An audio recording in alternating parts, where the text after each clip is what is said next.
ఈరోజు మంచిర్యాల జిల్లా CPIM party జిల్లా కమిటీ సమావేశం జరుగుతూ ఉంది. ఈ సందర్భంగా విలేకరుల సమావేశం కూడా నిర్వహిస్తూ ఉన్నాం. నా పేరు పైల్లా ఆశయ్య, సిపిఎం రాష్ట్ర కమిటీ సభ్యుడిని. ఏదైతే కేంద్రంలో ఉన్నటువంటి బీజేపీ ప్రభుత్వం తీసుకొచ్చినటువంటి 4 లేబర్ కోడ్ల వ్యతిరేకంగా జూలై 9న జరిగినటువంటి సార్వత్రిక సమ్మె కోట్లాది మంది ప్రజానికం పాల్గొనడం జరిగింది. ఆ సమ్మెతోటైనా మోడీ ప్రభుత్వం ఆ 4 నల్ల చట్టాలని, ఆ కోడ్లని వెంటనే రద్దు చేయాలని చెప్పి ఈరోజు సిపిఐఎం డిమాండ్ చేస్తూ ఉంది. ఆ కార్మిక వర్గానికి ఈరోజు జయప్రదంగా సమ్మెను ముగించినందుకు జేజేలు చెప్తా ఉన్నాం.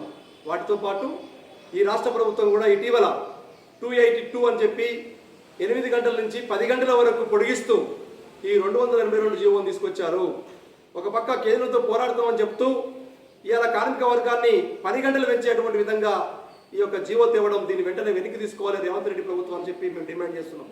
దీంతోపాటు కేంద్ర ప్రభుత్వం యొక్క అడుగుల్లో రాష్ట్ర ప్రభుత్వం కూడా వెళ్తున్నట్టు 49 జీవో అనేటువంటిది ఇవాళ ఉమ్మడి ఆదిలాబాద్ జిల్లాకు సంబంధించి కన్జర్వేషన్ అనేటువంటి ఏదైతే పులుల సంరక్షణ పేరుతో తీసుకొచ్చినటువంటి ఈ జీవో ఈ ప్రాంతం అంతా కూడా నిర్వాసితులు చేస్తూ ఉన్నారు.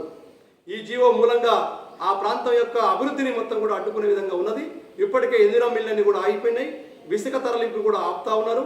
ఎలాంటి డెవలప్మెంట్ లేకుండా ఇలా చేసే విధంగా కాగజ్ నగర్ కానీ, ఆసిఫాబాద్ జిల్లాలో కానీ, మంచిర్యాల కానీ ఈ ప్రాంతం అంతా కూడా ఈ పులుల సంరక్షణ పేరుతో వచ్చినటువంటి జీవోని వెంటనే వెనక్కి తీసుకోవాలని చెప్పి ఈ సందర్భం మేము కోరుతాను.